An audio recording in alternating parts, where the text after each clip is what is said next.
the United States. Good evening if you are in the UK or Western Europe, or perhaps in Finland, which is a time zone all of its own.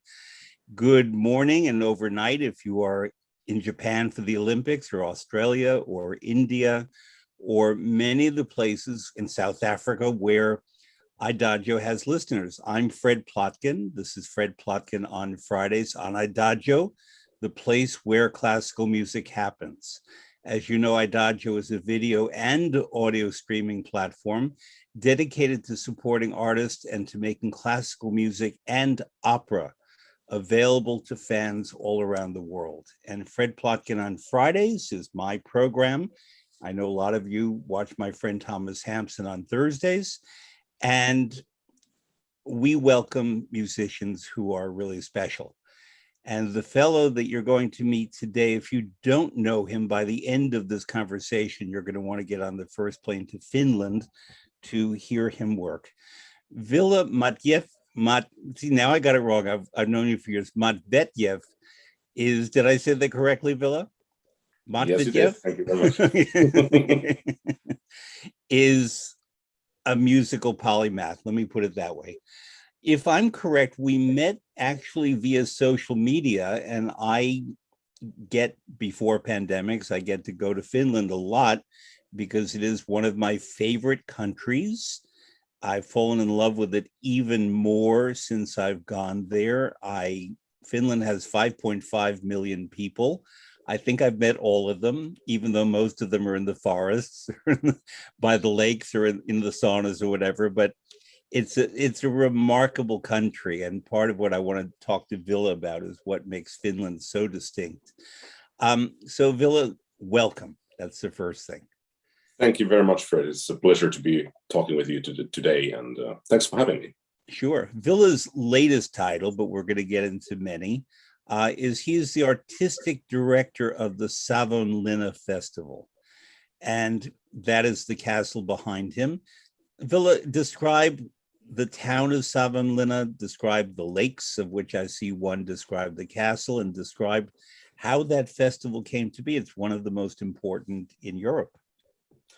Well, it wasn't a surprise, to be honest. Once you visited the city of Savonlinna, the castle of Savonlinna is actually in this picture right behind my back.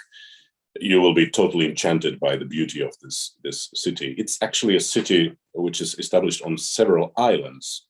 And it's in a way, it's a big archipelago in the middle of the biggest lake of Finland, the Lake Saimaa, which is known for one of the biggest archipelagos in the world. Actually, many people don't even know that it actually has more islands than the Croatian archipelago and the archipelagos of many other countries. And it's a beautiful place to be in. And this castle behind me was built in 1475 by the Swedes as a protection towards the Novgorod regime. And it was built as a war machine, a prison, many things in its history. It has served both the Swedes and both the Russians. But since 1912, there was the famous Finnish opera star, one of the biggest opera stars of the early Finnish opera culture, also known throughout the world, even in the United States, Aino Akte, who visited this place and spent her summers in the region. And she was the one who had the vision to start playing opera in this castle. And back then, the technology was absolutely not as advanced as today. There was no bridge to this castle, which you can see. So they started doing operas, and mainly Finnish operas in that beginning. It was totally out here, very casual, but they did have an orchestra. They did row people on boats to the castle to watch the operas every summer there, and that's how it started. However, after a couple of years, the history of the world put some brakes to the development of the festival. So first there was the revolution. Finland became independent in 1917, and that from Russia was a long break. Yes, from Russia in 1917. That caused a break to the festival, and after some tries, the break became much longer, and it was until 1967 that the opera festival was revived again. And since 1967 until 2019, we've been running continuously every single summer. And there's also another kind of a very important historic aspect to the castle in terms of the Finnish opera culture. Finland has been always a country of singers, and there's this old Kalevala tradition of singing. We don't like to fight with weapons. We are used to fighting with singing. Explain what the Kalevala is. I know what it is, but I want you to tell Kalevala, yes. Kalevala is the Finnish epic collected from the ancient rhymes of the people of the forests and lakes of Finland. And there are very exciting myths around that culture. And we have a saying that we like to sing each other to the swamp. So that's how we we take a match against each other instead of fighting with hands or weapons. It's better to sing. So this festival actually gave us the opportunity, and especially with the vision of the great bass singer Martti Talvela, also known by the metropolitan audiences all around the world. This castle became the venue to perform grand opera in Finland for the first time, because the only opera house that we used to have until 1993 was a very, very small theater in downtown Helsinki for only 450 spectators. And you can imagine that even if they played Tristan there, they would have only 4 or 5 first violins, and it's not quite the same. Well, let me describe that theater a bit. If I remember, it's called the Alexander Theater. Yes. And it was built by the Russians, and Helsinki is particular for many reasons, but one of them is, well, let's go back on the history a bit. Finland, I always talk about it as being the tooth in the back of the mouth of the upper part of the European mouth. And you don't get to Finland by accident, you have to go there. And it's between Sweden on one side and Russia on the other. And those were big, powerful countries. And Finland was all forest and lakes and nature and berries and mushrooms and animal skins and strange people who spoke a language that nobody could understand. And I think that that language is a very important issue for the Finns in terms of their identity, because on one side you had the Swedes speaking a language that was similar to Danish and what became Norwegian, and Icelandic. And on the other side, you had the Russians and their language, and you had people such as the Estonians, whose language was similar to Finland, and the Latvians and the Lithuanians and the Poles below the Baltic Gulf and so on. But Finland was just there, pointing all the way up to the Arctic and past the Arctic. And there were the Sami people, who are an ancient people, often known as the Lapps, and this vast landmass with reindeer and ice and lakes and natural resources. And more than any country I've been to in the world, although I'm guessing South Africa would be this way, there is a connection and an identity to the land that is reflected in the people.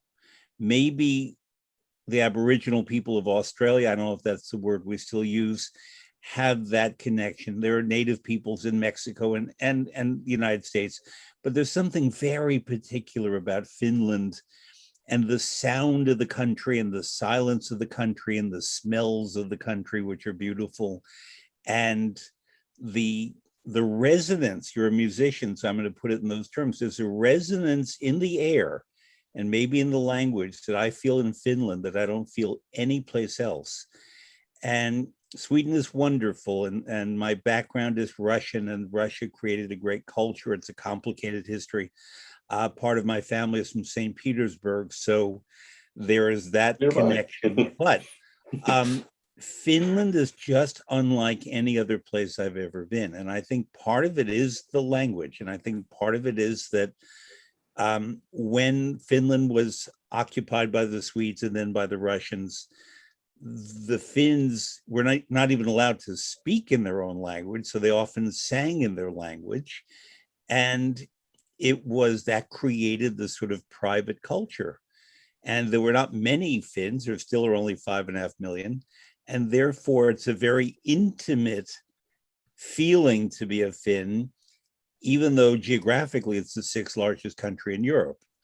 But therefore, the spaces between people, the distances, when you stand next to a Finn, you don't stand as close to a Finn as you do to an Italian, for example. And that's true. That's true. Actually, we have been joking about this a little bit now. In the times of social distancing, we have now implemented rules that there must be a minimum 2 meters distance between people, and people are in Finland are very surprised and confused because we are not used to such small distances between each other. that's the other thing, is the Finnish sense of humor is not necessarily accessible to other people. There's an old joke that you know well, that how do you tell an extroverted Finn from an introverted Finn? That the extroverted Finn looks at your feet when he talks to you. And it is very particular, and I don't say that as criticism, but I find myself being more of an advocate for what I think of the greatness of Finland than are the Finns, who tend to be mostly rather modest about it, or I don't want to say unsure about it. You tell me what you think. But part of the appeal of many things to me in Finland, and I understand this about myself, and anyone who knows me will understand this, that Finland is unique in all the countries in that area, the Scandinavian countries, Russia, Poland, in that it never had a royal family. And therefore, the people relate to one another with more solidarity and as equals.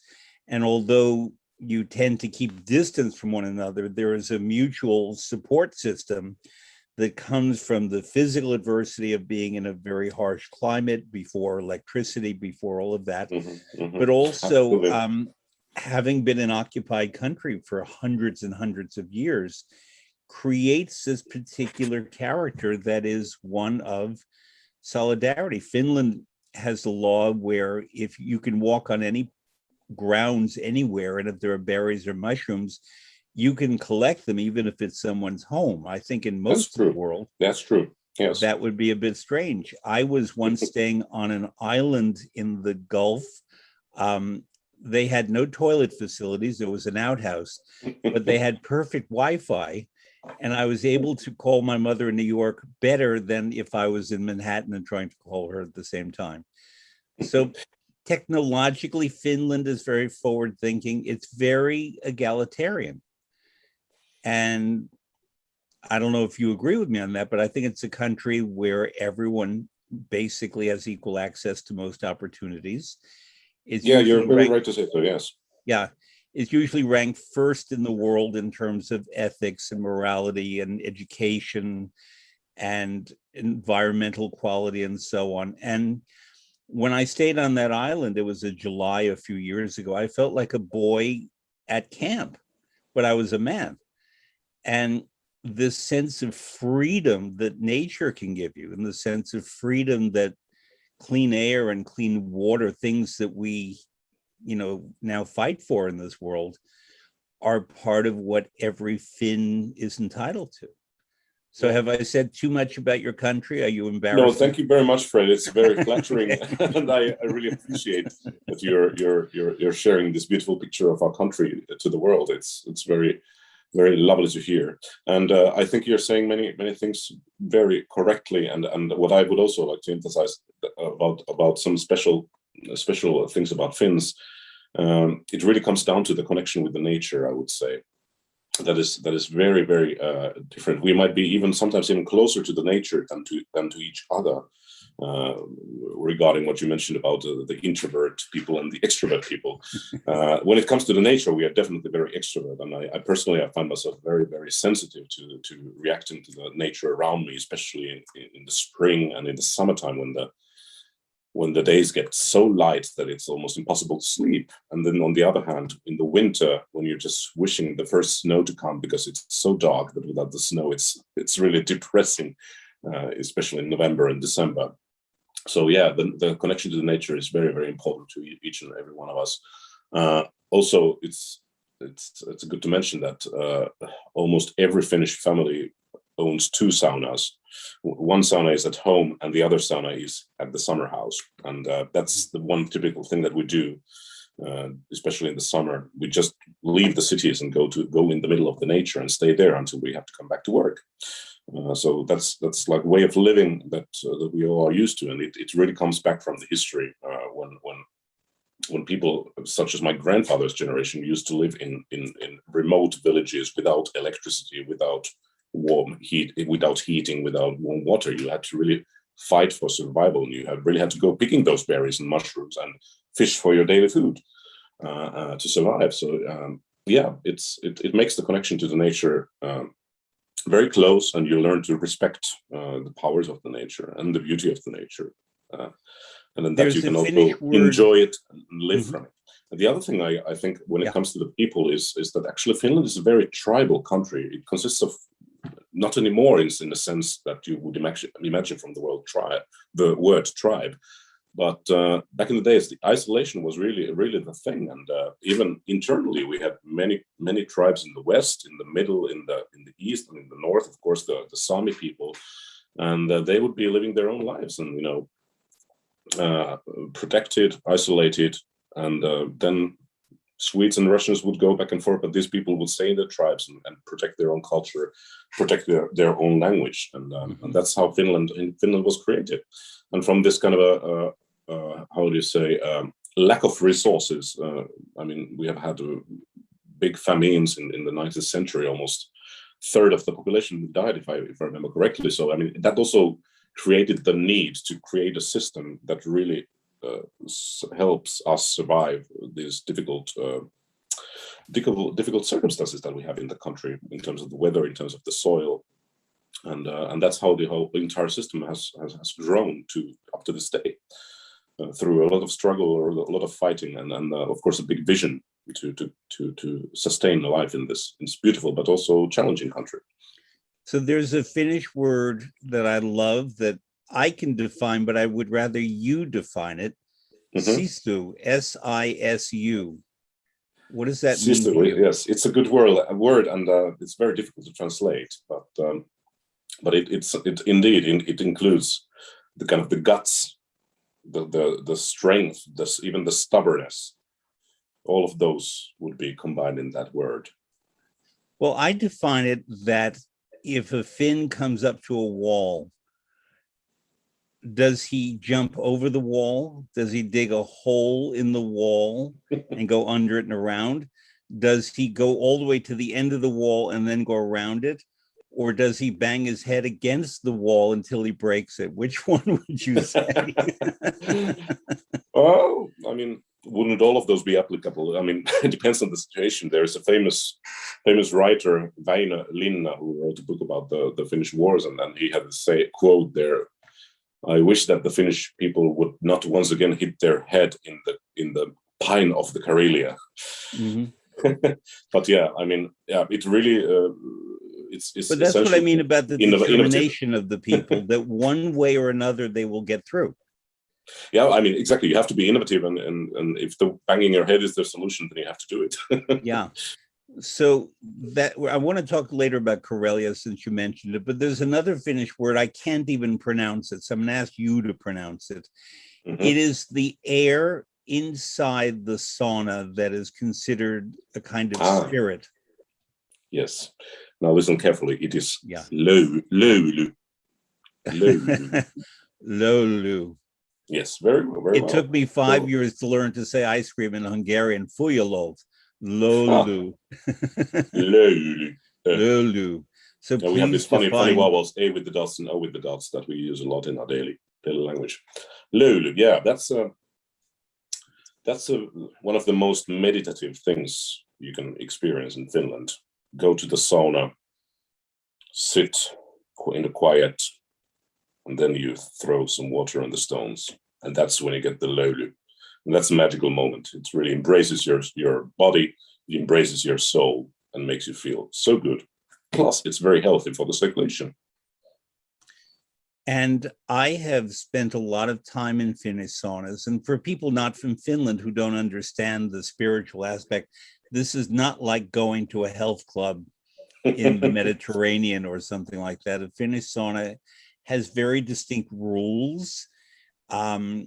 One can be naked, but it's not about that. It's more about communing with the spirit of the air and the water in heat. Because in the winter, when often it's very, very cold and dark, that's where people gather. And there's something outside of Helsinki called the Finnish Sauna Society that I once went to, where after you spend time in this warm environment, and there are different amounts of humidity from very dry to very moist, and you go to these different ones and it opens your lungs and your skin, and it's a very spiritual experience. Then what you do is you walk out naked and jump right into the Gulf of Finland, freezing cold. They've cut a hole in it, and then they pull you out, they wrap you up, they transport you to a chair by a fire, and everyone falls asleep. And when you wake up from that sleep, you feel magnificent. It is a quality of health and well-being that I've never experienced anywhere else in the world. So it's not about, a health club and a massage and that. It's a really different thing, and a whole procedure that families do together. Absolutely. I mean, sauna is not just cleaning yourself after a long day or getting yourself warm. It's a process. And as you say, it's a spiritual process. I mean, for myself, when I go to my summer house, it starts from when I collect the logs, the wood, and then I make them chop them into smaller pieces, and then I put them in the fireplace, and then I light the fire, and then it takes some time to make it warm. And yes, then you go there and enjoy this beautiful moment. And what do you say about this going to sauna without clothes? That's also, I think, it's a question about equality in a way, and equality. In sauna, nobody has their uniforms. You're just a person with another person, and that's how it also, we think that it's a place where everybody is equal. And I just thought of something else I forgot about sauna that is very beautiful in a way. You should understand, I was born and grew up in New York City, and the metropolitan region here is about 20 million people, and Finland has 5 million people. And the population density here and the noise and everything is so different from Finland that's part of why when I go to Finland, and I love Norway and Sweden, and I spend a lot of time in those countries, and I love Northern Europe a lot. People think of me for Italy, but I also adore Northern Europe. But Finland is different for the reasons I mentioned. And one time I was in Helsinki with a friend, and we went to the sauna. I forget the name of the hotel. It's where Brezhnev and Gerald Ford negotiated the Helsinki agreements in the sauna. Was it the Tower Hotel, maybe? I don't think so. It's very close to the Esplanade and close to the fish market. It's in front of where the old building, the fish market is. All right, I see. Faces there. And anyway, it's a very, not a fancy looking hotel. It's not one of the old classics of Helsinki. It's a functional modern hotel, and that next to the sauna, palace. Could have been palace. Yeah. And the friend that I went with said to me, "Have you ever had anyone wash you?" And I said, "Well, not since I'm a child." And he said, "Well, here what you do is they have women who wash you." And he said, "I don't want you to get the wrong idea." He said, "It's a wonderful experience." And there was this very nice woman in her 60s. I was then not in my 60s, I am now. And she came in with a bucket and soap and so on. And she spoke no English, and she had me just stretch out. And she scrubbed me like a baby. Mm-hmm. And that's a wonderful experience, isn't it? It was so beautiful, and she was so warm and loving.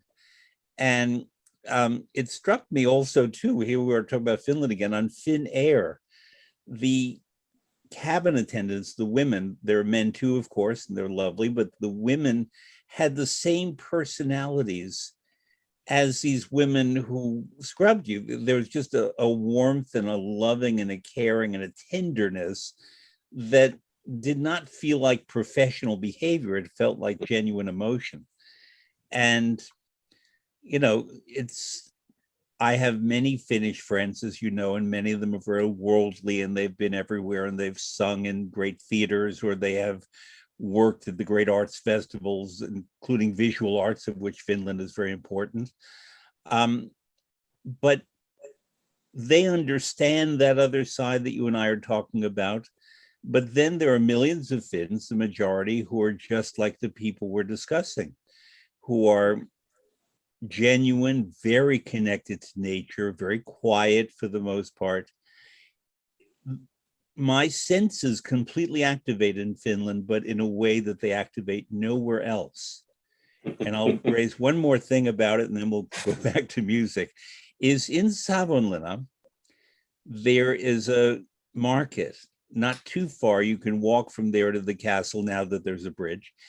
And in July, because Finland has great sunshine from about May to July, the strawberries that come in are tiny because they don't have a long growing season like California. So therefore, they're very small, but they are the most delicious strawberries. There's a woman named Anna who sells the best strawberries I've ever had. And if you go to the market, if she's still there, please tell her all these years later, I miss Anna's strawberries. That too is a kind of awakening of the senses that happens to me in Finland that is just extraordinary. The food is so much better than people expect. In preparation for our conversation today, I pan cooked some herring. Oh, nice. It was fresh herring. It was wonderful food in Finland all the year, not just in the summer. Because I think the received wisdom is of a lot of root vegetables that are cooked until they have no flavor.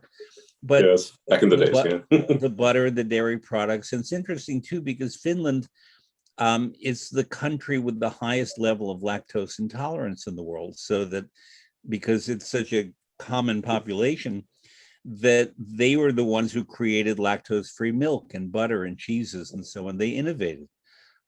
Mobile phones were invented in Finland as a means of reindeer herders contacting one another from great distances. True. It was not about texting one another. The very first photograph I ever had taken was with a Nokia phone in Finland.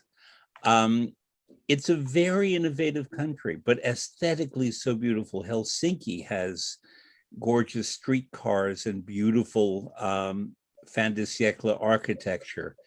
It's kind of remarkable, and you guys don't talk about it very much. You keep it to yourself? Why is that?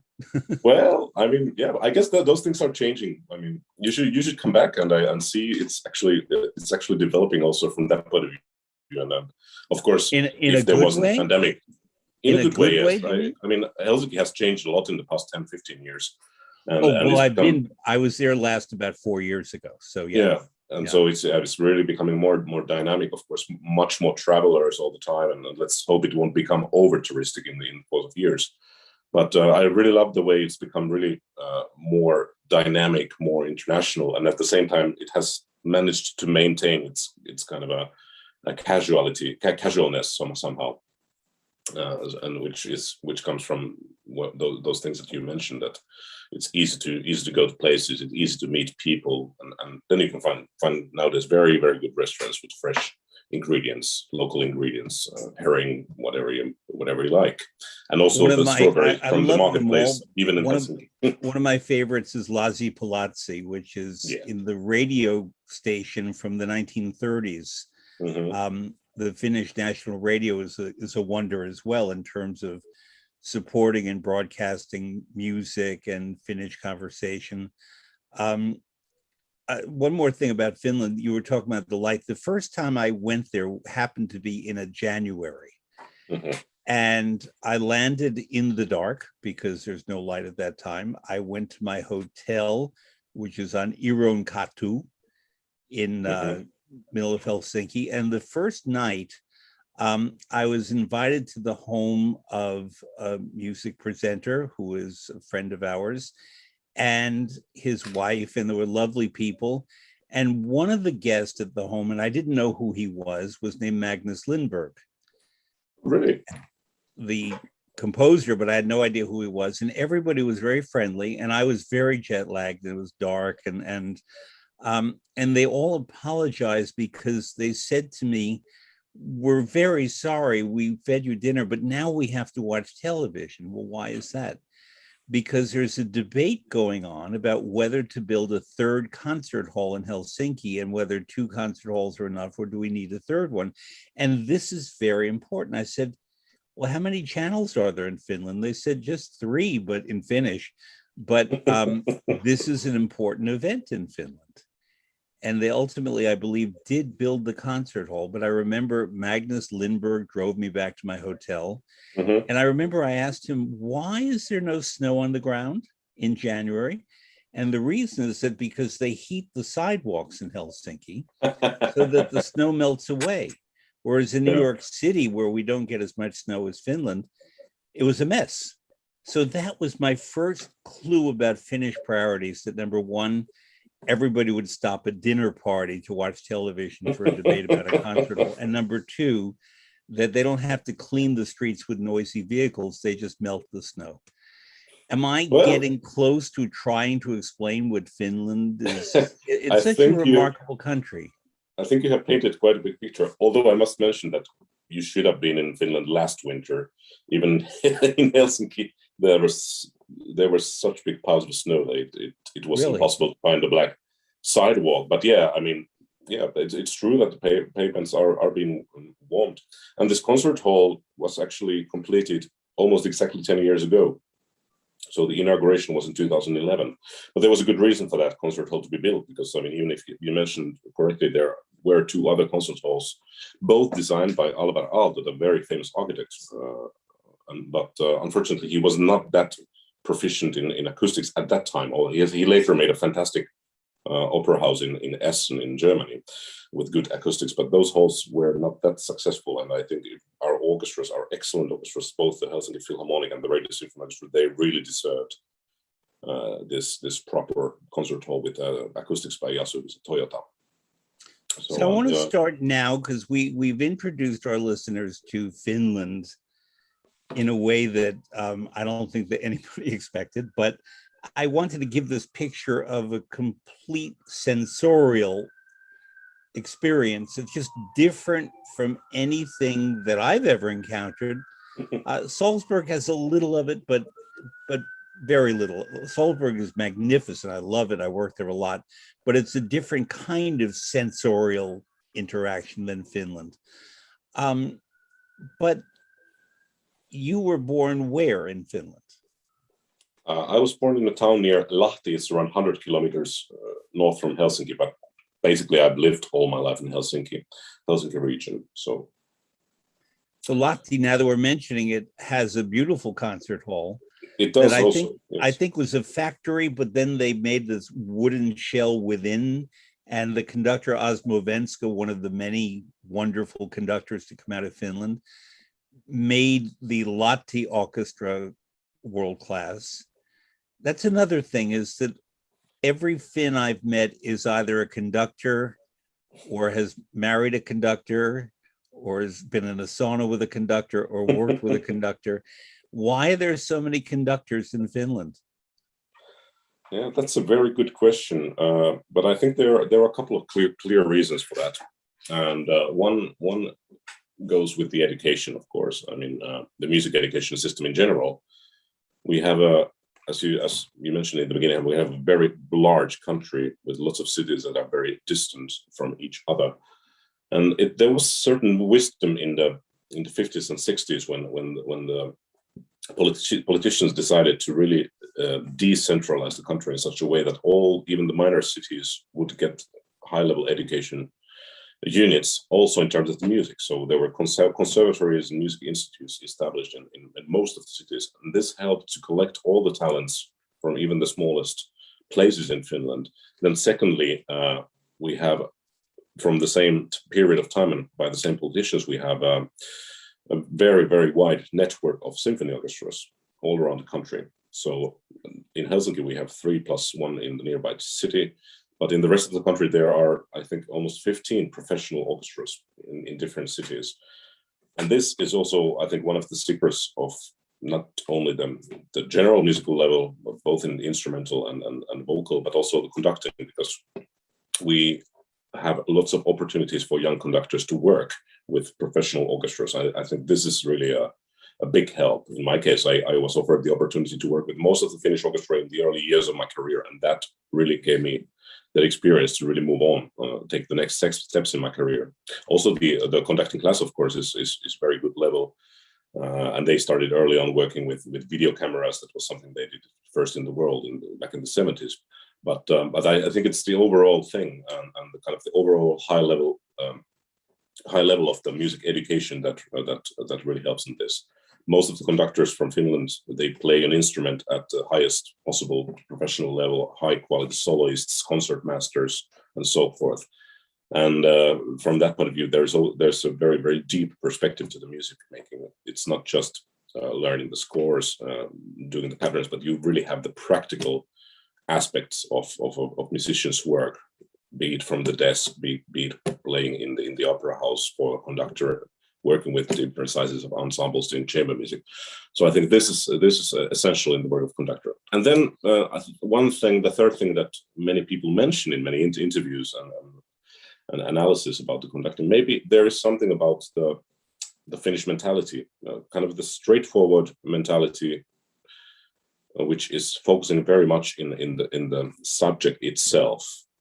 So, I mean, when a Finnish conductor goes in front of the orchestra, he's simply absorbed with the music, straightforwardly working for the music, working for the composer, with the musicians, not being somebody whose ego is bigger than the rest of the people in the room. And then it's a very, very kind of simple and minimalist communication. We work more with the music than by speaking about the music. We mold the music and don't talk about that so much. And this has been, I think, one reason for the success of many Finnish conductors. The musicians like to play, and they like to, communicate in the music rather than talk about it in the rehearsals. I'm going to mention a couple of names. I'm going to start with one who you certainly know, who everyone in Finland seems to know, but very few people outside of Finland seem to know. His name is Leif Segerstam. Mm-hmm. And Leif Segerstam is a man of huge physical presence, but also huge personality, you're talking about not talking much about the music. I would say he's the exception, and that's not a criticism, but he, in effect, has educated and trained generations of Finnish conductors and composers. Mm-hmm. He is said to have written more symphonies than any other composer, living or dead. I was once in a sauna with him in his home, and he's a man of such energy that everything we described about the peace and the tranquility of the sauna, that was not the case with him, because he had food there and he was eating and talking to me, and he had the sheet music for his 43rd symphony, which he said to me, "This is my best symphony." And he put the score in front of me in the sauna, and I was perspiring onto the music and he was perspiring onto his music and everything. And it was a very frenetic encounter talking about this music of his. And my question for you is to talk about this man and his role in Finnish music making, whether it's conducting or whether it's composing, because he's a legendary figure in Finland. He went to Juilliard at the same time as James Levine. I've heard him conduct in Munich, but he really is a figure of Finland in so many ways, I think. Yeah, you're right. I mean, he's absolutely one of the most gifted conductors from Europe, I would say, even that we've ever had. And beautiful hands, beautiful way of working in terms of the music, shaping the music, and sense of drama, perfect hearing, not just perfect pitch, but he could pick any instrument and correct it on the go. And yes, and then I would say he's been one of the really generous people, young conductors, not only as the professor in the academy, but also elsewhere. He really has offered opportunities for youngsters more than anybody else from the Finnish conductors. So I think many conductors have a good reason to be very thankful for him. I'm not a gossip, you know that, so I'm not trying to gossip about him, but I am trying to understand him in the sense of where does that energy or that passion come from, which seems just very different from a lot of other Finns I know. And that's not a criticism, but he's just such an energy force, and he moves so fast, and the brain works so quickly that he does many things at once. He does them all well. But part of my not understanding his 43rd symphony is that he had food in his mouth when he was explaining it to me and speaking really, really fast. And he would go through the score with me and then grab it away and hand me another symphony to read. And he then took out a symphony that he composed yesterday. And I don't know the number we're at. I think it was past 150 last time I checked. But should be around 350 at the moment. 350, okay. Yeah, I mean, he's probably yeah. writing one right now while you and I are speaking. Most likely, yes. But in addition, he is a remarkable teacher. And generations of Finnish conductors have all studied with him.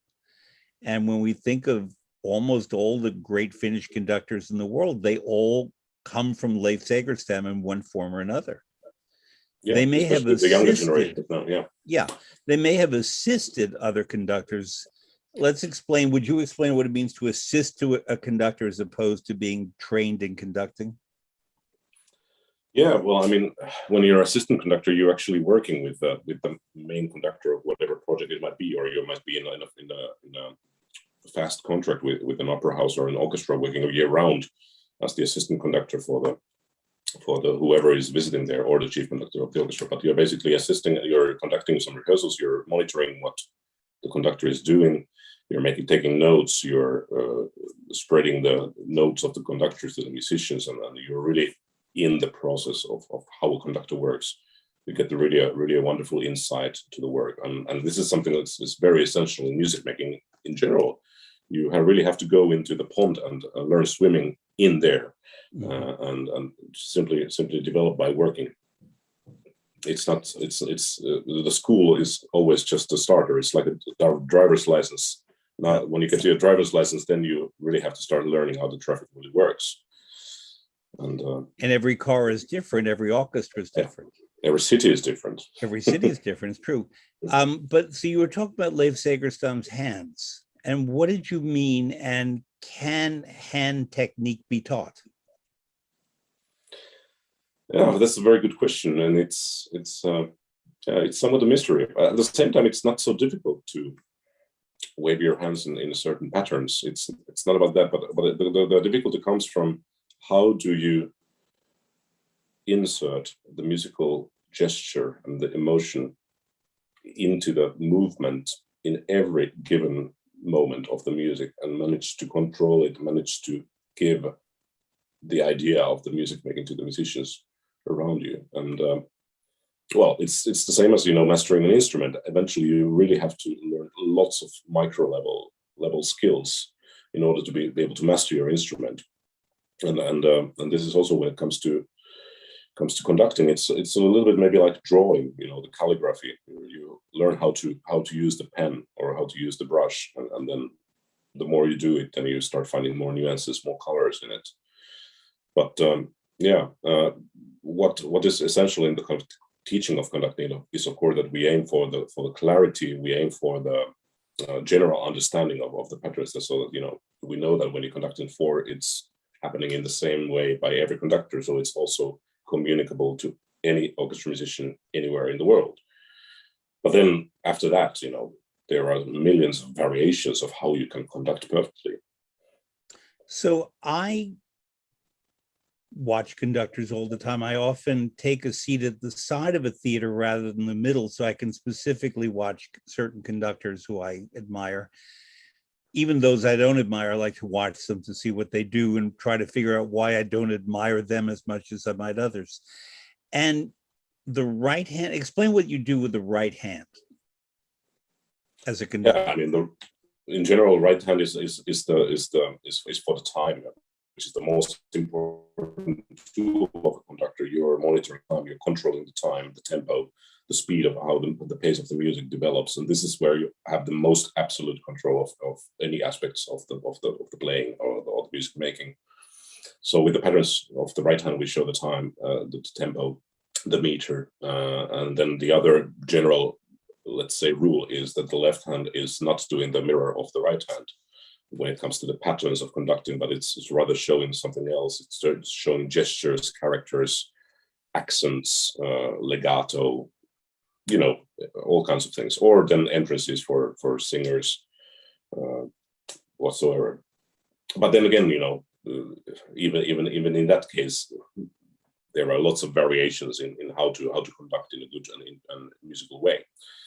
But that's the basic rule. Well, I ask because the left hand, I often sit on what's called house left or stage right to watch the left hand of the conductor, because that really is what fascinates me. Isn't it? And two of the most eloquent left hands that I've ever seen, and I always would sit on their left side, were Georg Schulte and Valery Gergiev, whose left hands are just so remarkably expressive and eloquent that what I sometimes do, even if it's an opera, I don't watch the action of the opera. I listen to the opera and I see how the interpretation happens through the left hand. And it's quite something. I mean, I'll name another conductor, and this is not a criticism of him, but Laurent Mazel was an excellent conductor, but his left hand didn't do anything for me. His right hand was brilliant, but his left hand left me cold, no pun intended. Whereas there are certain conductors who are just so eloquent, is the word I would use, with their left hand. And obviously they're not following the music, they're leading the music. They're anticipating moments that happen either in the score or on the stage, or an entrance of a oboe solo, let's say. But when you study with Leif Segerstam and with other, and you assisted Esa-Pekka Salonen and other conductors, to what degree did they talk about the left hand, and to what degree did you absorb and develop your own speech, let's call it, with the left hand? Yeah, there were discussions about the left hands, but in that time when I worked with both of these masters, I think the general topics that we had were more about the music and the pacing and the structuring of the music and what to pay attention to when working with the orchestra.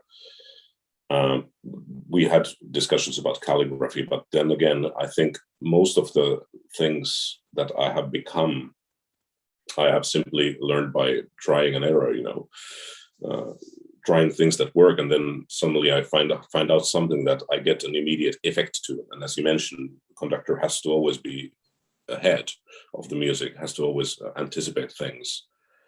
And then you simply, by collecting those hours with the orchestra, you start noticing things that really work well. And then that's where you start finding new dimensions, both in your left hand and your right hand.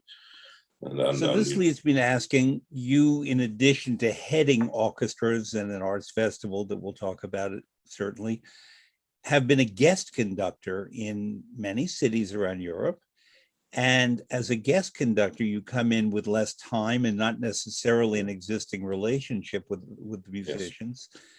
How do you, in the limited rehearsal time with musicians you don't know, bring what you want to bring to the music, and as you said, to that city, whatever city it might be, in a way that's different? Do you think, for example, when you were in Croatia, in Rijeka, where you spent a lot of time, that the audience there has a different taste or education or culture, and therefore do you conduct differently there than you would in Sweden? Well, I mean, there are two aspects to that.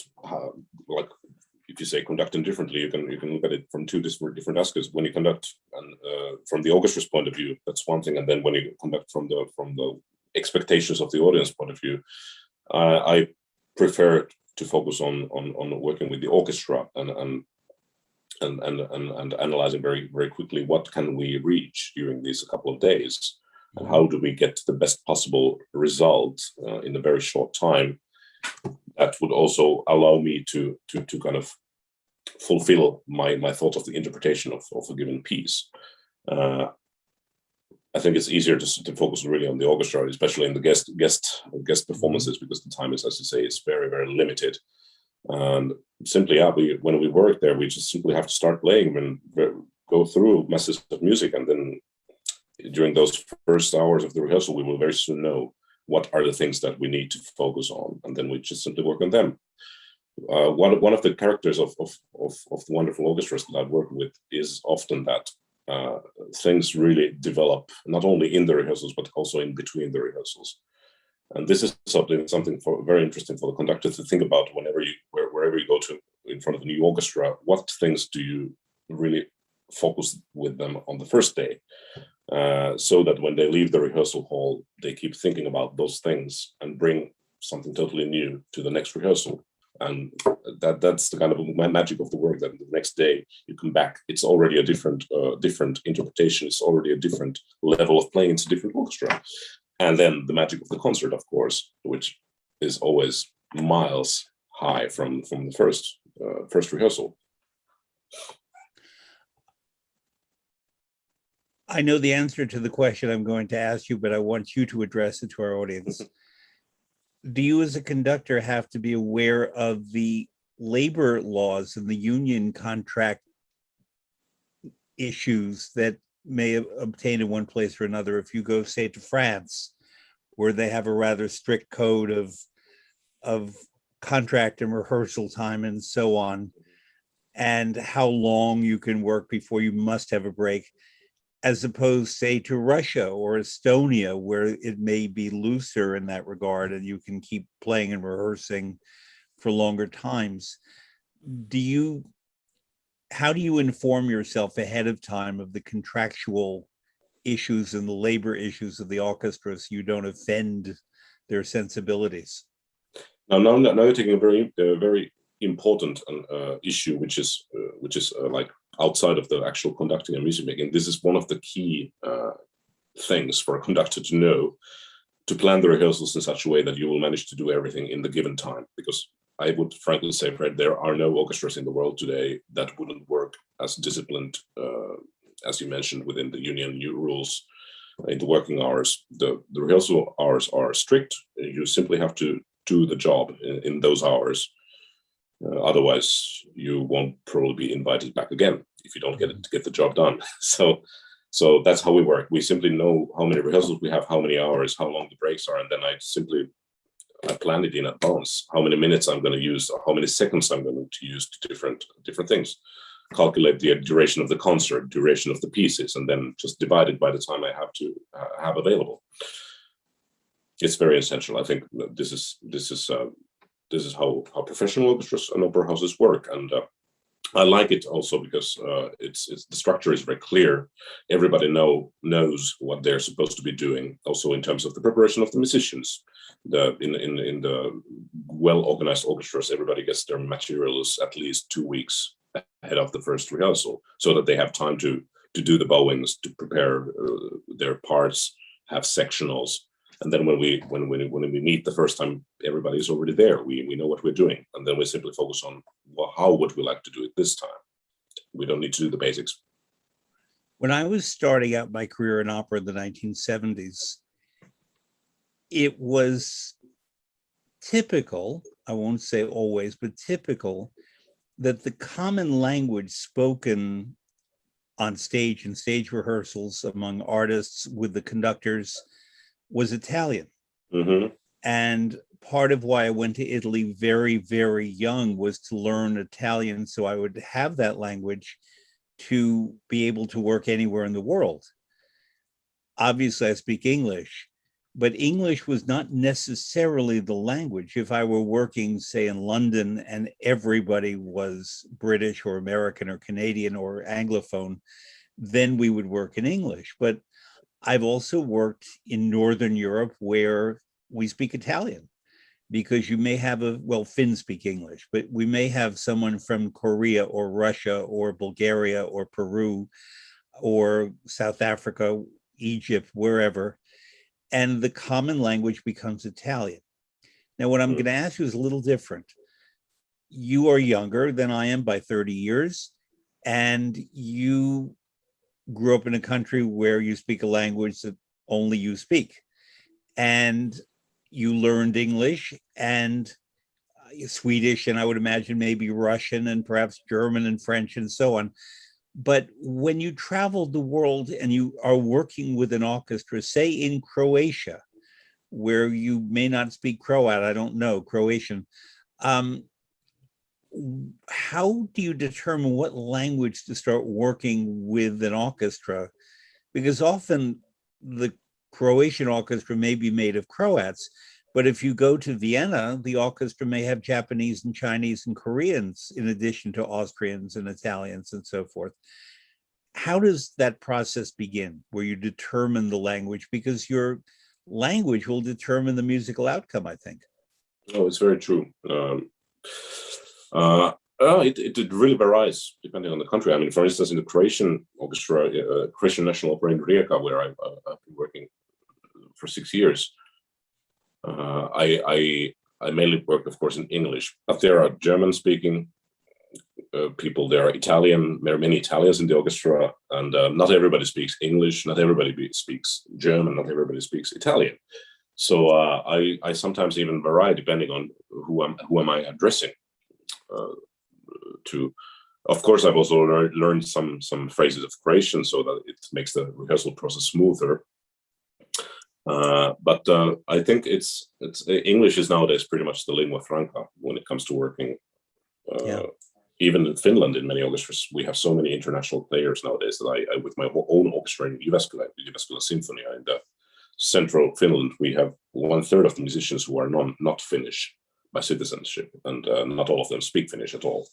So English has really become the main working language for me. But on the other hand, now I'm in Gothenburg in Sweden. I work here quite much in Swedish, which is my strong language. And I have worked in France in French, in Germany in German, and so it really depends. You have to really sense it, and sometimes I even ask for the orchestra, what language do you wish to work with, and then we go from there. It's quite often it's English because of the internationality of the people all around. So the other day, this sounds a little silly, but it happens to be true. I was looking at a Mahler score, and Mahler's indications were a lot of them in Italian and the few in German. Langsam was in German, for example, but espressivo was in Italian. I genuinely believe, from a semiotic point of view, that a word can translate from one language to another, but not mean the same thing. Expressive to a Finn may be different than expressive to a Frenchman. Absolutely. Or to an Austrian or whomever, or an English person. And therefore, it falls to the conductor to come to his or her sense of what espressivo or langsam would mean. Yeah, it's true. But when you think about it, Fred, I think it's quite often how those words sound, just in the kind of onomatopoetic way. And that also gives us hints about which words to use in a given situation. When you really want to have something langsam, langweilig, lento, or then espressivo molto. I think you can just simply by coloring those words in the right way, you can often find right expressions too. And then, of course, there are the intensifiers, whether it's a Rossini crescendo, or whether it's the Issimo in fortissimo or pianissimo. That ultimately, in my view, comes to the conductor's viewpoint on how pianissimo is. Exactly. And how fast a crescendo is. It may be in the notes, but within those notes, there's time and space, as Wagner said. And therefore, ultimately, in a live performance, it falls to the conductor to do that. Do you agree or disagree? I do agree. And actually, the more I think about it, it's very hard to verbalize those things because they are so intuitive. And all the musicians know it. It's always very, very, you react in the moment. And when you want to delay a crescendo, for instance, then you just do it. You don't explain where on which bar we extend the playing in piano, and then how do we gradually raise the dynamic. It just happens. We feel it, and then it goes from there. It's a very special thing, isn't it? So, and then, I mean, we've been talking largely about symphonic music. Now I'm introducing the issue of opera, which is my work. And in opera, there is that nasty person called the stage director, who may stage directors are lovely. I mean, I've done it. Take the music, and I believe the music comes first, and that we get our dramatic cues from the score and from the libretto, but the score first. But many stage directors don't do that. They direct the libretto in translation. So if they don't really speak Italian, and Tosca says, "Visi d'arte, visi d'amore," I live for art, I live for love. The stage director may have a completely different concept of how long the soprano should sing that out, that may not comport with what the conductor sees in the notes or what the soprano feels in her body. And a lot of times in rehearsal, the stage director gets relatively more time to impose his or her ideas, good or bad or whatever. And then sometimes in performance, it's up to the conductor to clean up the mess. Now, I'm not saying that all stage directors are bad, not at all. And there are many who I love. I want Robert Carson to be on this program one week, and there are many other stage directors who I admire. So that's not the point. But there are certain few who are notorious who tend to just impose onto an opera, and therefore onto the music, in my view, things that don't belong. So you as a conductor, if a singer, let's say Lucia di Lammermoor, is directed to run across the stage during the mad scene, but she's not fast enough to run and sing in the amount of music provided, how do you deal with that as a conductor in live performance?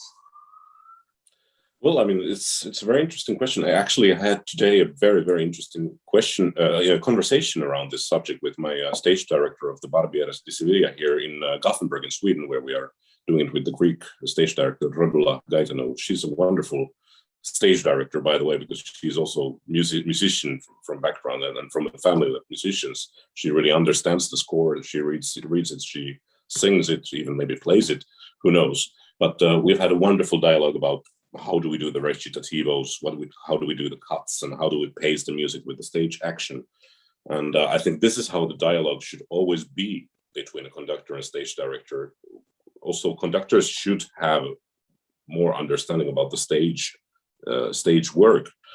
I feel slightly embarrassed by situations when a conductor arrives to the rehearsals of an opera production in the last week or the last 2 weeks and has no idea how the process has become to that point, and then starts demanding for changes. I think it's also very important that the conductor is present in the rehearsals, no matter how busy the schedule might be with other engagements, but to really be there with the singers, also for their sake, in order to shape the singing, to shape the language, the musical phrases, and the vocal colors. And you need those working weeks for that. And I think this is an essential part in creating a successful opera production. It's a teamwork that we do together as a conductor and as a stage director and as the artistic team and the singers together. And if we are there all the time together and solving these problems, I don't normally find these issues that you mentioned to be of a problem, because we have already tackled them earlier on during the process. But then again, it's understandable that very often famous maestros are very busy and cannot be present for 6 weeks of rehearsals and then 3 weeks of performances, because there are other engagements to be done, and this often might lead to situations where there might be conflicts with the stage director. But yeah, I have had the fortune and the luck to have worked with very musical stage directors so far in my career, and I'm very happy about that. And I hope these experiences will continue. I of course know lots of stories from other experiences that you mentioned about, and I have read books about them and heard stories. But I have, on the other hand, I have a feeling that these situations are becoming less and less in the opera world right now. I think also demands of the art from the management point of view as you also mentioned about the working procedures, that everything has to be very rigorously prepared. It also applies to opera, that there's no going to the rehearsals if you haven't planned your concept on time. You cannot rehearse your concert with the singers as a stage director. You cannot open the score first time in the first rehearsal. So these things are changing, I think, all the time. What would happen if you arrive for rehearsal and you meet the producer, the stage director, and find that his or her concept, I'm going to use a word, violates your understanding of what the composer and the librettist intended? And I don't mean in minor ways, but I really mean completely subverts the essence of the opera. Mm. And I've seen a few of these productions. You have too. There was a famous one in Munich years ago, you're too young, in which Rigoletto was set on the Planet of the Apes. There's no way that works, to put it very simply. Yeah. And I saw that production, and then it had singers who have gone on to great success, and I never asked them about that one. I recently spoke to the tenor of that opera, and he brought it up, but I don't bring it up because it's such a sore subject. They were young artists, and they had to do it. And Munich is a wonderful opera house, by the way, but this particular production was just weird in the extreme. And I could imagine a conductor just being angry at having to devote all of his energy to bring out the genius of Verdi. And on the stage, you see things that just don't in any way relate to what this opera is about. And that could be very dispiriting. I've spoken to conductor friends and professional conductors who I know professionally, and they're very discreet about it, but I also know that they're frustrated sometimes when they have to conduct something that in the pit does not relate to what's on the stage. I'll quote George Schulte, who I had the pleasure to work with. He was a very demanding man. I loved him. He said to me, the scenery on the stage has to look like what the music sounds like. And he said it with his Hungarian accent. It sounded a bit like a riddle from Turandot, but I get it.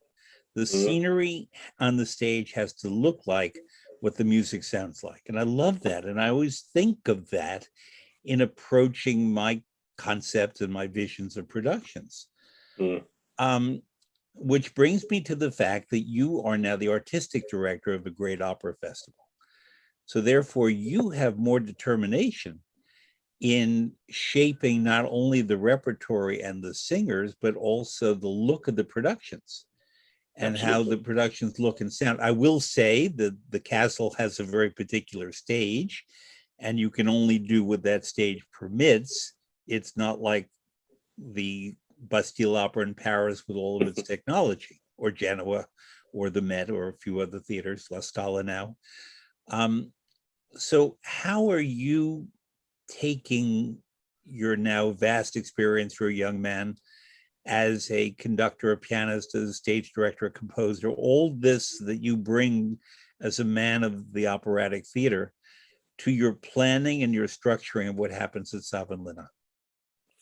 Oh, that's a very manifolded question. But if I start from tackling the difficulties when or if the concept that the stage director has presented and prepared doesn't please me, I'd like to separate that also into two categories. There are clearly issues when the pleasing comes from displeasement comes from the fact that some thoughts are not clear enough.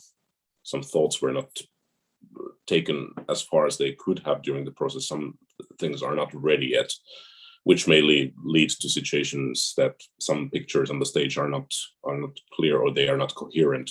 This could also happen in music if you haven't prepared the things correctly, by the way. So it's the risk is always there if the preparation and the execution of the rehearsals and the process is not in full control of either the conductor or the stage director.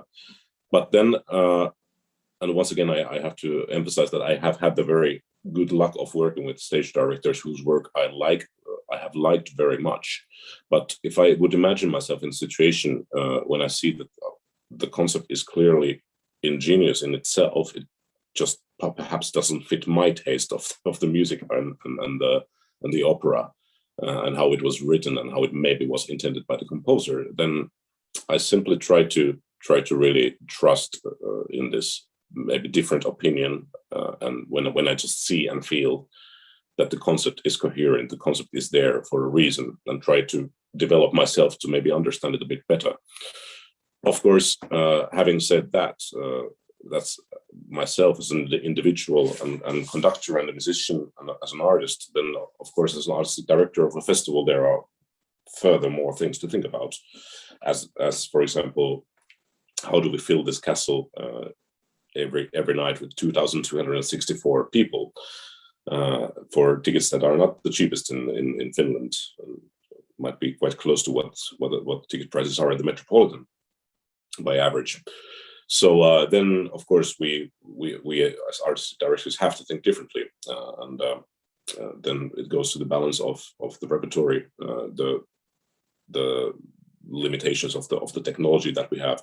But the good thing about the Savonlinna Opera Festival is, though, that this castle, actually, the stage is, let me see, it's right over here. If you can look at my finger, behind this wall, we have the stage, which is 30 meters wide, by the way, and offers beautiful original staircases of the castle and holes and doors that you can use in the performances. It's quite a inspirational venue for any stage director. And when I talk with them and when I invite them to stage operas in the festival, I always invite them at least a year ahead to see the venue and tell them what the limitations are, but also what the possibilities are. And they almost always understand immediately, okay, this is a very special venue and we don't need to build complex sets here or do some tricks that you might do in a modern theater with all the revolves and the things you can hang in the air.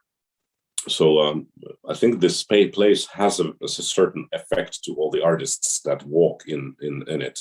It really makes them respect the beauty and the kind of, how to say, even monolithic presence of the stage that is indeed very different from any other theater stage in the world.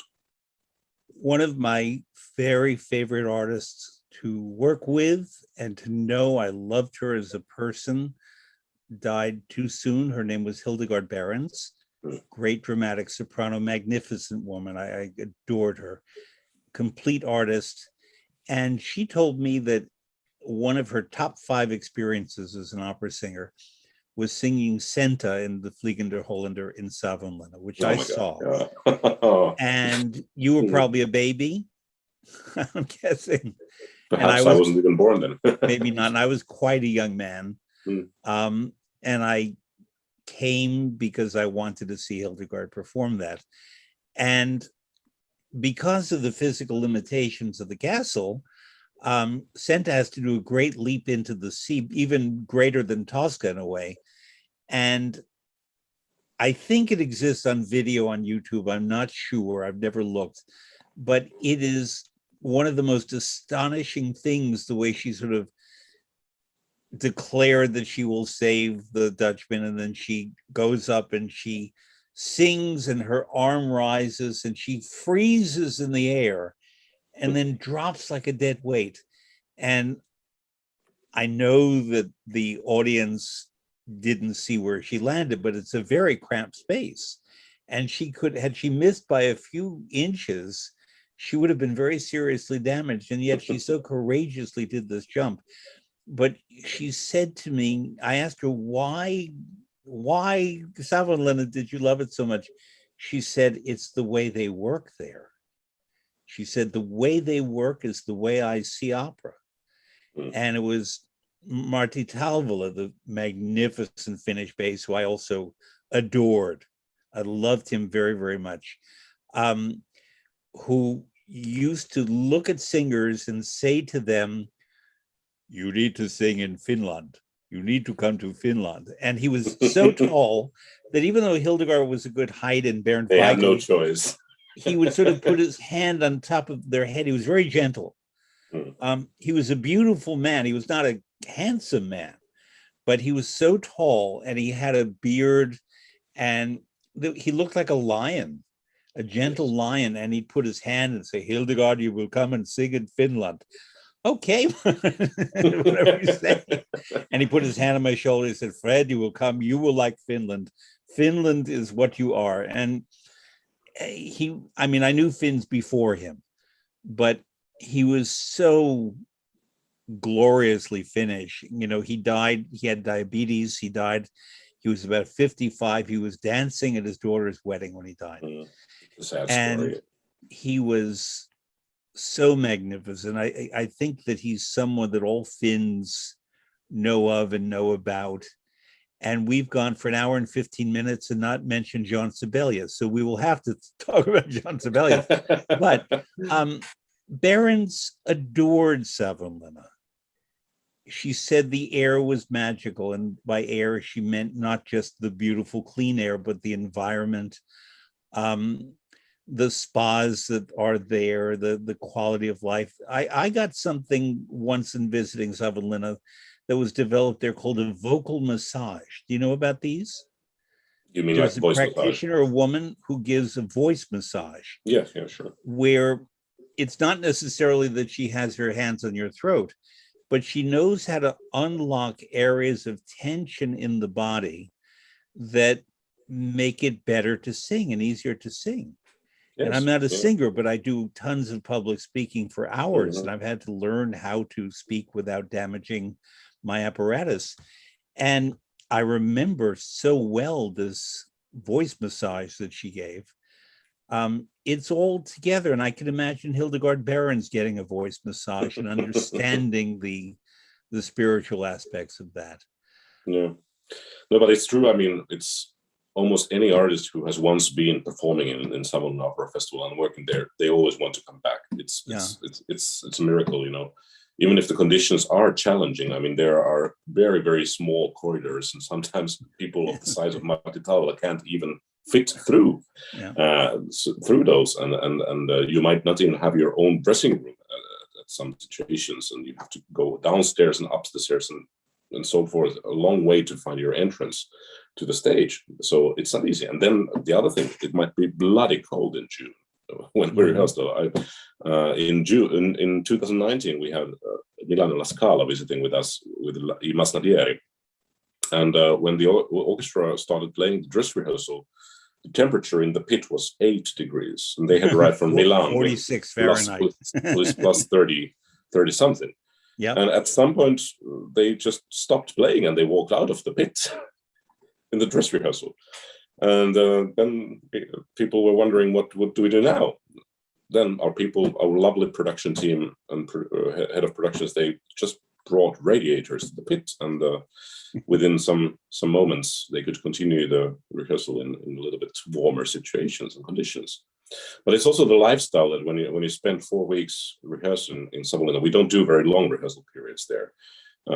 We are very efficient, and at the same time you can really enjoy the time there as an artist. You can live in a lovely cabin or cottage near the lake and take a bike to the rehearsals in a beautiful scenery and the fresh air, as you mentioned. And you can live a very good life there. And I think this is something that really makes people want to come back. And then the audience, and it's simply amazing audience there every night. So it's a lovely place. You mentioned something that I was about to bring up, namely that part of the tradition at the Savonlinna Festival is that they have guest companies come from elsewhere. I remember one year when they were from Costa Rica, I think, sort of an unusual country you wouldn't think of, somewhere in Central America. Could be Chile. Pardon me? Could be Chile, I think. Yeah. Chile, yes, definitely. I know the man who was involved with that, Jose. But I think also one year, maybe a musical group from Costa Rica, but La Scala, all the great companies send a production to Savonlinna, which means that your international festival is not just the generation of local productions, the creation of local productions, but you have a visiting opera company.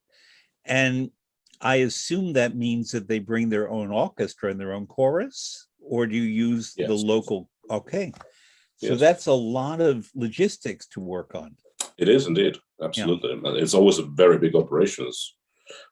I mean, at least one charter plane is involved every time a visiting company comes to perform with us. But it's a very, very nice tradition that we have, and also gives us the opportunity to present different ways of doing operas, also a little bit broader repertoire, different stage versions that we of course try to choose very carefully to fit in the castle circumstances and conditions. But I think it's a lovely thing to do, and I am aiming to continue that also in the future, to bring a guest company. Well, different kinds of guest companies. We of course have the famous ones, but then we have also very interesting opera companies all around Europe. Smaller ones such as the company from Rijeka, Croatia, Opera North, Antwerp, and Rouen. Very, very exciting opera houses that are doing very good productions with highest possible quality. So and there it's very interesting to find interesting balances with the repertoire, with the new artists and new ways of doing opera. Did you ever meet a gentleman, and I mean gentleman, he's a wonderful man. I hope he's still with us. I've not been in touch with him for a while, named Paavo Suokko, S-U-O-K-K-O. Yeah, he is still absolutely with us. He was the former general director of the festival. He was the general director and a magnificent man of the theater and opera. He's one of those people who, I know he's known in Finland, I hold up to a very high international standard of among the finest people I've ever worked with or known. And he was your general director quite a while ago. And if he's, I have not been in touch lately, but if he's around, I would love for you to meet him and exchange stories and learn from him. He's a much calmer version of Leif Segerstad. Yeah. No, but I think they had a very dynamic period there with another Finnish opera star, Jorma Hynninen, who was the baritone, who also worked at the Met for many years. I knew him here at the Met. Yeah, sure. Yeah, so they were a very dynamic duo in the 90s for Savonlinna Festival. Yeah. So it brings me back to before you were born again. In 1980 or 81 or 82, the early 1980s. So I was really quite young, in my early 20s, and working at the Metropolitan Opera. And I was performance manager, and we had a visit from the Finnish National Opera. Oh my God, you were there.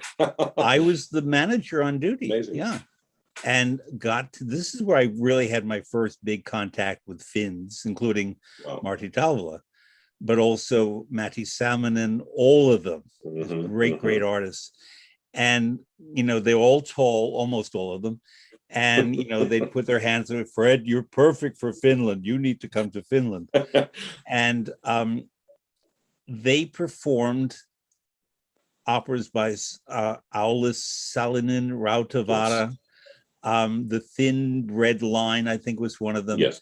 These masterpieces, and we New Yorkers didn't know Finnish operas at all. And they did a concert of the music of Sibelius. We will talk about Sibelius, I promise. The Culervo Symphony, I think, if I remember.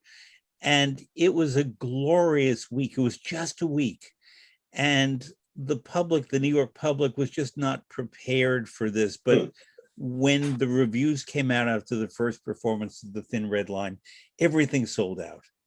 And it was a glorious week and really changed New York's relationship to Finnish music. More than all the conductors that had come through, and Salinen was a young man then, but more than any of it, it was that. It put Finland on the map, and it meant that every time a Finnish singer came to the Metropolitan Opera, he or she was anticipated as being a great artist. And it, you know, Talvela, Suile Ozakoski, a young girl named Karita Matila showed up in 1990 and changed everything because she completely blew away in the best sense. She became your Karita, as we know. She became our Karita. I won't say my Karita, but our Karita. And just changed everything about our view of opera performing, and about Finland even more. But she was not the only one. I really want to make that very clear. Monica Group, there were all kinds of Finnish singers who kept coming and coming and coming. And I know you've worked with younger ones who I've worked with, Helena Juntunen, Olga Heikkila, wonderful soprano, she has a Russian French grace about her. I see her as a Tatiana. I see her absolutely in lyric roles, and she's a beautiful woman. But it's not just her physical beauty; it's her poise and composure that are very different from the magnificently dramatic, thrilling Karita Mattila. That's a whole thing unto herself. There was Leonie Rieseneck, there was Karita Mattila, and that's it. But of the other style, the more Morella Freni type singer, Olga Heikkila is a wonderful young artist who absolutely very intense performer. Intense performer, and I believe she's partially Russian, as many of you are, and therefore speak Russian and have the Russian soul in the music, which is pretty terrific. Would you talk about, number one, about the formation of Finnish singers? And by the way, when you and I met, I thought you were a singer by your voice. I didn't know you. Thank you. I did. I thought you were a bass baritone, and I asked if you had sung Mozart and did you know Jorma Hinnanen, but you said, no, I'm a conductor. But I loved singing. I used to sing in all my youth in different ensembles and choirs. Even in my study years, I did it semi-professionally to earn some money. So it was a very important thing for me, and I still keep singing, at least in the rehearsals, to show the singers how I would like some phrase to be done. So. But talk about the formation of Finnish singers, because it is remarkable. There is the Finnish National Opera. Very briefly about that. It's a company that cultivated Finnish singers. It started in the Alexander Theater, which, as you said, was very small. Now, since I believe 1993, if I remember, there's the Finnish National Opera, which is a beautiful, very functional building, but also beautiful with Finnish design on a small lake in Helsinki. And it has the biggest cloakroom of any opera house in the world, because everyone arrives and takes off their boots. And do you know why? Lined up, so you don't. Do you know why? Why? Because in the wintertime, the floors get so wet, and you have to change your shoes. You have to have huge jackets with you to get in. So there's the cloakroom area, and then there's the foyer where you can actually enjoy the night. I thought that was important. I saw thousands of boots lined up. Exactly. But talk about the formation of Finnish singers, because it's very particular. Yeah, it is. I mean, we don't have such a long tradition. I mean, in opera, as you say, it's a young nation, young country, and our opera house is a little bit over 100 years old compared to Italian opera houses that have centuries of history, and the main composers of the repertoire used to live there. But you mentioned two very important composers, Aulis Sallinen and Joonas Kokkonen, whose Last Temptations, which was also performed in New York, we will be doing again. And actually, one of the bassists who was singing and substituting Talvela in one performance, Jaakko Ryhänen, is going to perform in this production in the new year. So these composers somehow managed to break through to the people with the art form of opera. And I think this then opened the door to the art form and to the development of the singers. And I would say the absolute golden era of the Finnish singers was when people you mentioned in the 80s, Talvela, Salminen, Mattila, Hynninen, they were conquering the world. And I think their heritage is doing well in Finland at the moment too. We have lots of young talents. We have great singers in the top places of the world. I think tomorrow, Finnish bass Mika Kares will be singing in the live stream of Tristan und Isolde from Munich with Jonas Kaufmann and Anja Harteros as a Königsmarke, and Camilla Nylund is in Bayreuth probably, and coming soon back to Met, I'm sure. We have youngsters like Tuuli Takala taking over big stages in Europe, soprano. And there are more coming. Actually, we had this year's festival in Savonlinna. We had to unfortunately cancel the opera performances because of the restrictions. But what we did do was a couple of recitals with Karita Mattila, and we had a singing competition too, which is still available, I think, on our Facebook site. And that is actually a good showcase of young Finnish talent. There are some really, really great young talents coming up who are in their 20s, even in their teens still.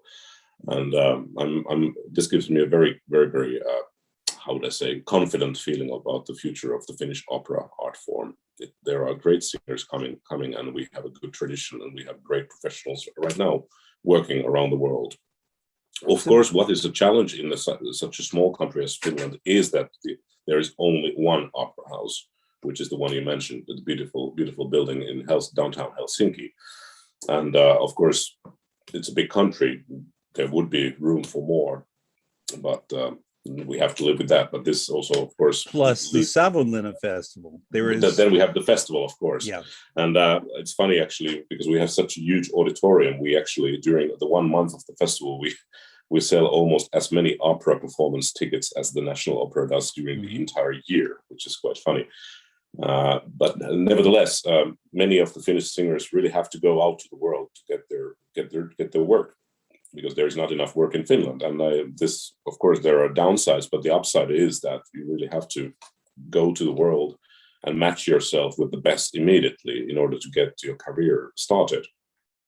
And therefore, there are dozens of wonderful singers who don't very often perform in Finland, but they are in German opera houses and in Swiss opera houses, even in the young ensemble of the Wiener Staatsoper. There is one Finnish wonderful soprano, Aurora Martens, at the moment. So it's really, the world is filled with Finnish singers at the moment. So may I politely ask the following question? Sure. If Finnish people are withdrawn, restrained, circumspect, quiet, everything that we've described before, how come Finnish opera singers are the opposite on stage? I'm not saying in their private life, but on stage, they don't hold back. And I mean that as a compliment. Martti Talvela was quiet and sweet, but on the stage, he could be ferocious or deeply sentimental. His King Marka and Tristan was glorious. His Boris Godunov, the best ever. In Kovanchina, where he was with Matti Salminen, the two of them were amazing together. And Salminen was a wonderful Philip and Don Carlos, and all of these different character roles with big, and a great Hagen in the Ring and Gotterdammerung. All of these huge personalities on the stage are in private life very calm, very sweet, very circumspect people. What happens when they get on the stage? I'll just add further by saying that often many Italians are very expansive in life, but more restrained on the stage. It's the opposite effect. That's a good question. I simply think that they are doing the right job.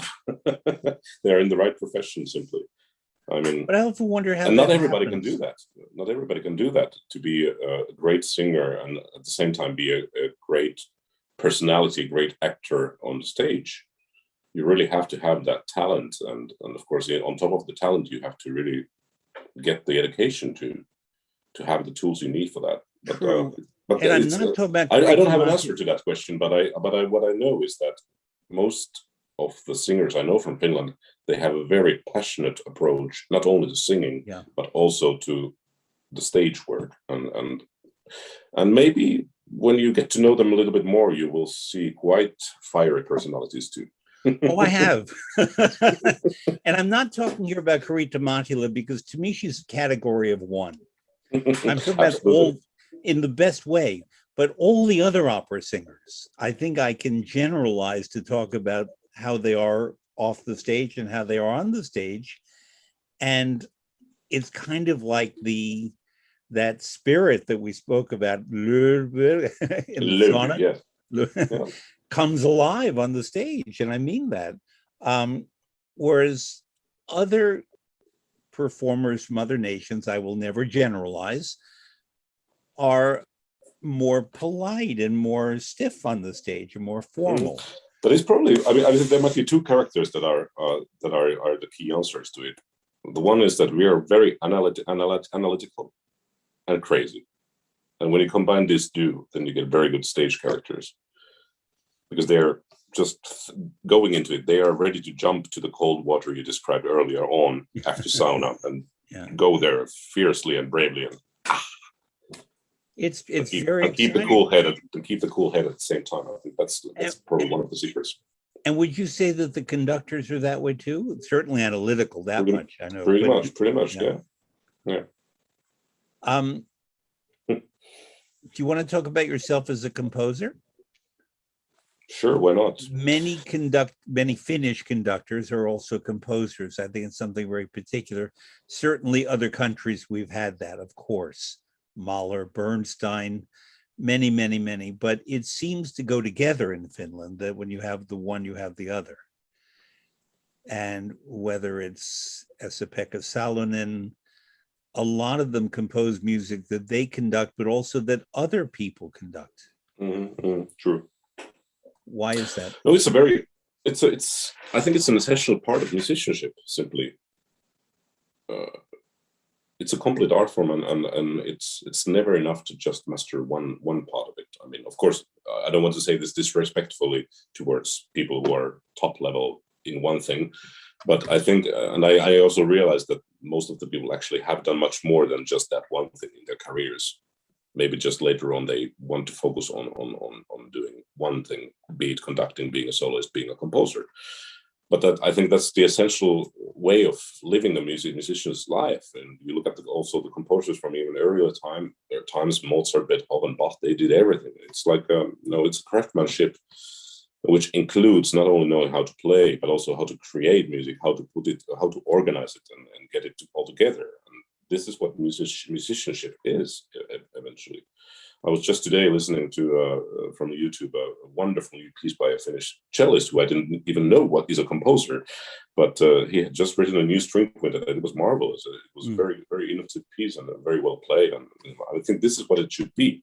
And that was something for me too. Early on, I felt that it's not enough to just be a pianist, as I was initially. That was my first instrument. But I have to write something. I have to be able to prepare it with other musicians, and this is the way I also ended up composing.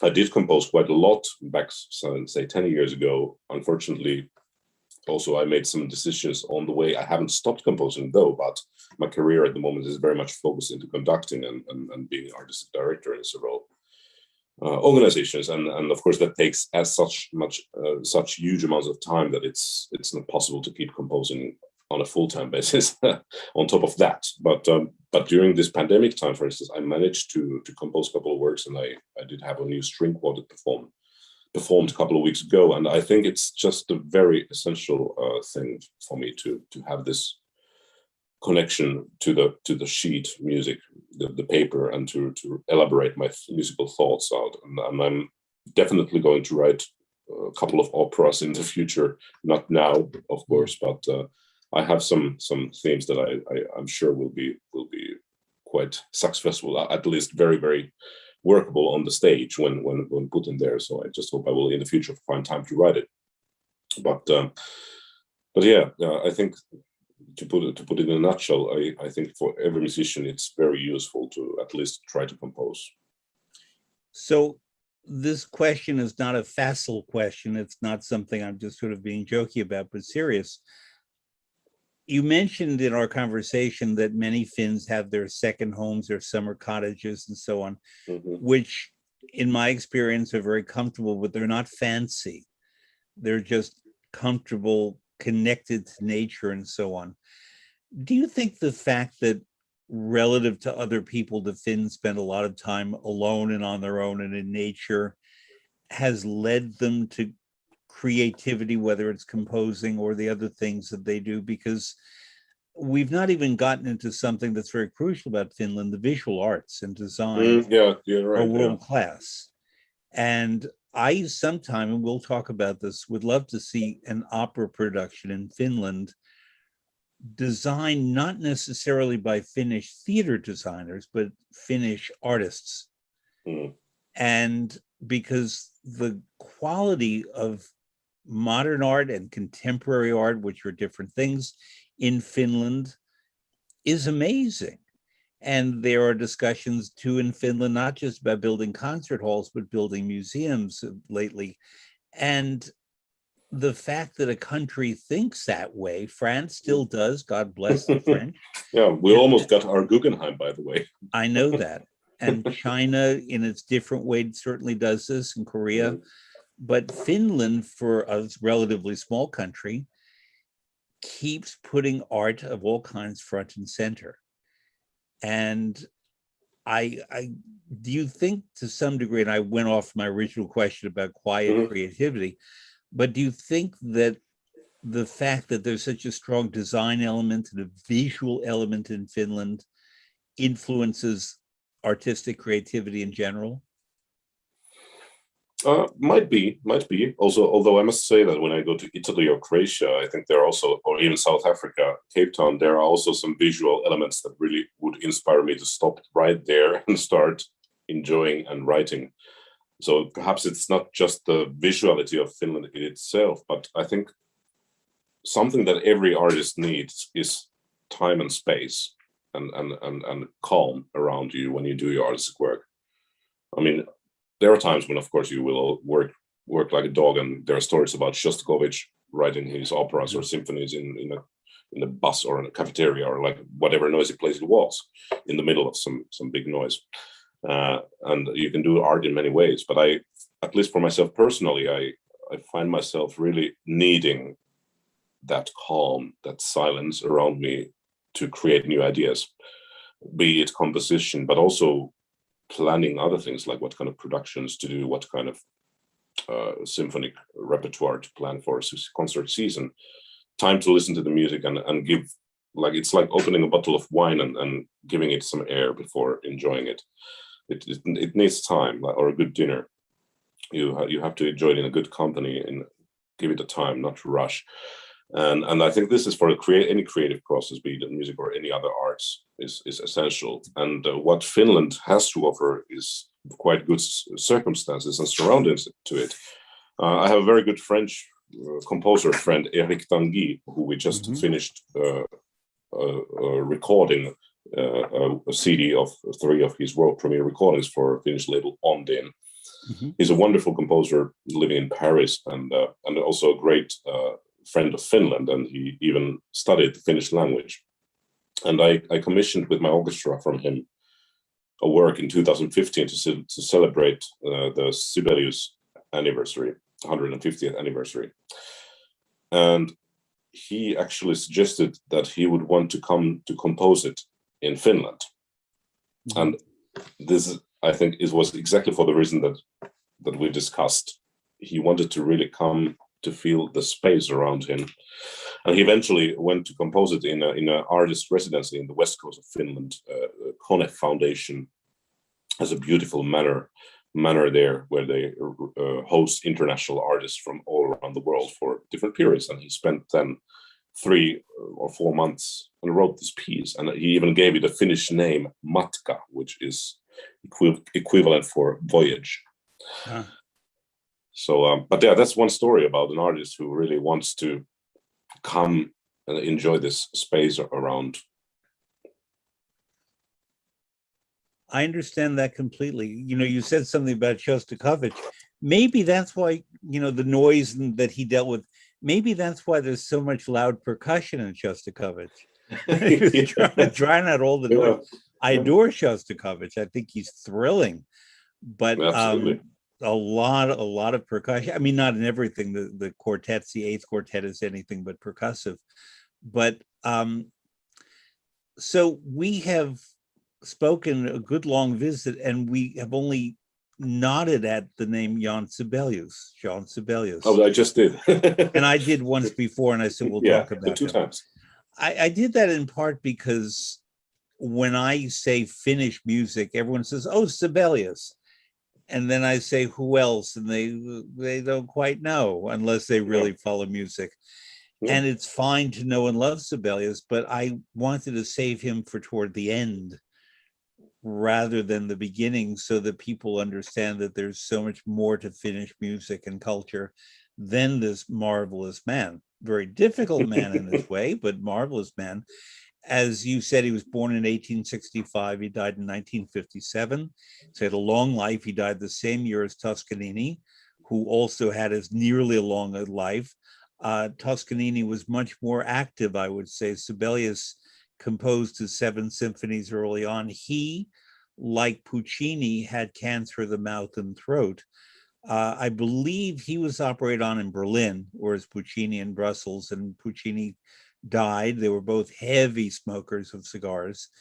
But Sibelius was also quite depressive. And he was a gambler. I had 6 daughters, if I recall.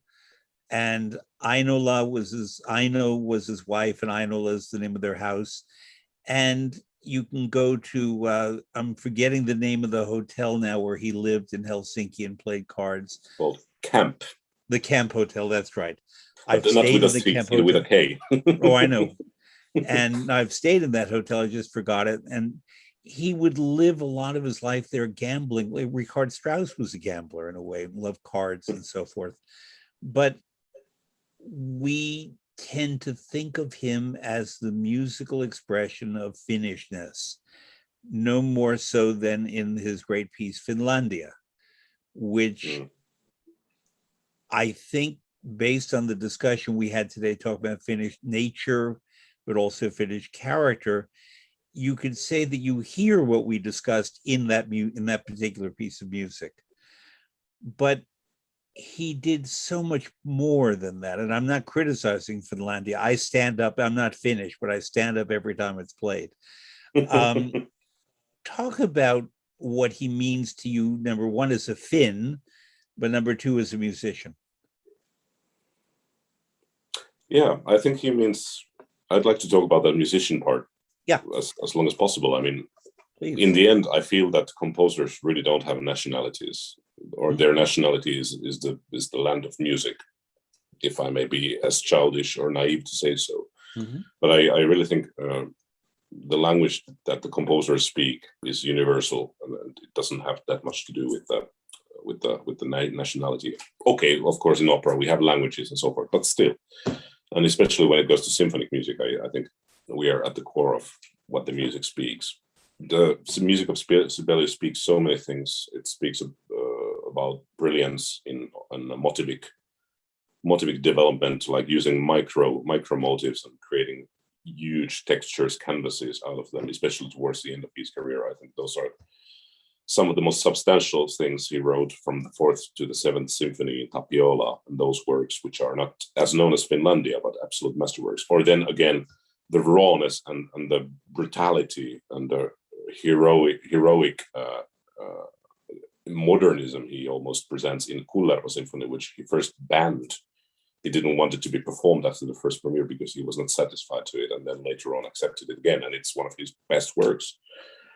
There is this connection to the nature, which is, of course, there. Is in some pieces he even mentions it in many ways. There's the connection to Kalevala, the Finnish epic, and his contacts with it's not just him, but the entire network of Finnish golden age artists. Let's say Akseli Gallen-Kaleva, the painter, who was his very close friend, and they even actually, many of them lived in the same area nearby the Ainola Manor that you mentioned.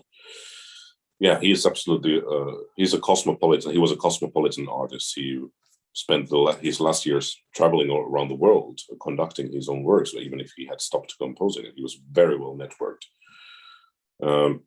But I think he's exactly what a composer and a great musician should be. And he lived for the big world. He communicated with the nature. He communicated very closely what he experienced around him, and made it into fantastic music. Not even always beautiful, but very innovative composer, in my opinion. But when it comes to the Finnishness, I often I often say, yeah, Sibelius. Everybody knows Sibelius. We don't need to talk about that so much. But I really always want to underline that there are so many other interesting composers who are actually alive today, and that I would like to take also this opportunity to put them on the spotlight. And actually, for those of you who still are watching the stream, you might have already listened to some of the pieces I have suggested, and there are two composers that I really are some of my favorites. And actually, I'll just interrupt by saying that listeners who are new to Idagio may not know that I asked my guests to provide a few tracks on Idagio, which are listed on the program page. And Ville gave us one Richard Strauss, one Giuseppe Verdi, one Szymanowski, and two Finns. Yes. Virtaperko and Magnus Lindberg, who I spoke of earlier, who drove me home that night. Yeah. And I really like to say a couple of words of both of those composers. Magnus Lindberg, who is indeed a wonderful person, but also a genius composer. And of course, he was the resident composer with New York Philharmonic for many years, and has been played by Berlin Philharmonic almost half of his oeuvre, if not every symphonic work, I think, during Rattle's time there. So a very successful composer. But this particular work, Aura, which is dedicated to Witold Lutosławski, it's something that really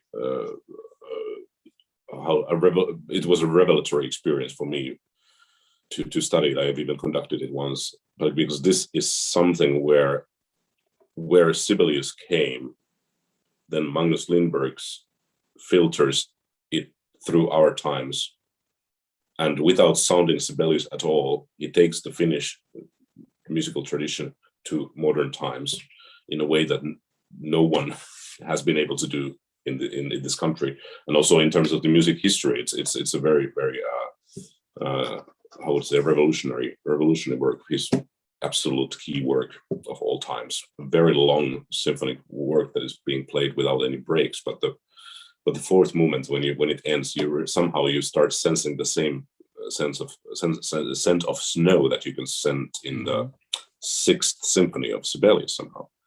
But through what machinery he brought it, oh my God, it's unbelievable work, and you should really listen. There's a wonderful recording from the Finnish Radio Orchestra. And the other composer I want to bring out is Olli Virtaperko. He's actually a composer who we also recorded with my orchestra in Finland, Jyväskylä Sinfonia, because he has then a very, very peculiar background as a musician. He's not only a fully trained classical composer, but also a rock singer, a pop singer, and a baroque cellist, and a Frank Zappa enthusiast. And I think all these things you can hear in his music. And this excerpt I chose for you is from is a concerto written for an instrument that didn't exist until the day of the premiere. I conducted that world premiere, and it was an instrument that a Finnish, wizard, Jon Tekniv, who is not only a musician, but also an instrument builder. He created this analog synthesizer called Knifonium. It's from his last name, of course, Jon Tekniv, Knifonium. And it's a wonderful sound that he created. It's totally analog, and so there are no digital sounds. You're doing all the sound changes with different buttons and joysticks, and then with the keyboard. And this concerto is so full of joy and so full of rhythmical innovation, and it's a tribute to Zappa, it's a tribute to baroque music, it's a tribute to many things, but it's wonderful groovy music and very innovative music. And as a little gag, I have to mention that as soon as one Hollywood composer heard about this instrument, he bought two of them. You see, when I didn't connect the name of the man who created it to the name of the instrument, I saw it as knife, as in cutting. Oh, yeah. And I thought, well, I'm interested to ask Ville, what were they cutting? But now I understand. And so why we have a performance of Claudio Botto, my favorite conductor, my conductor god, and Carita Mattila, Richard Strauss, that completely comprehensible. But Verdi's Rigoletto, specifically Cortigiani, Vil razza, dannata, sung by Ludovic Tessier. Why, of all the Verdi operas and why of all the baritones, that particular combination? I wanted to bring that track because, mainly because of Ludovic Tessier. because for in addition to Karita Mattila, who we have performed in recitals for 10 years now, and Strauss has been one of the core of our repertoire, and I really love performing Strauss with Mattila. So when it comes to Ludovic Désir, he's been one of the singers in the past 10 years that really have been, again, like a revelatory experience for me, like how someone can sing like that. It's unbelievable. He's one of the greatest living singers in the world right now. And this is the newest recording by him.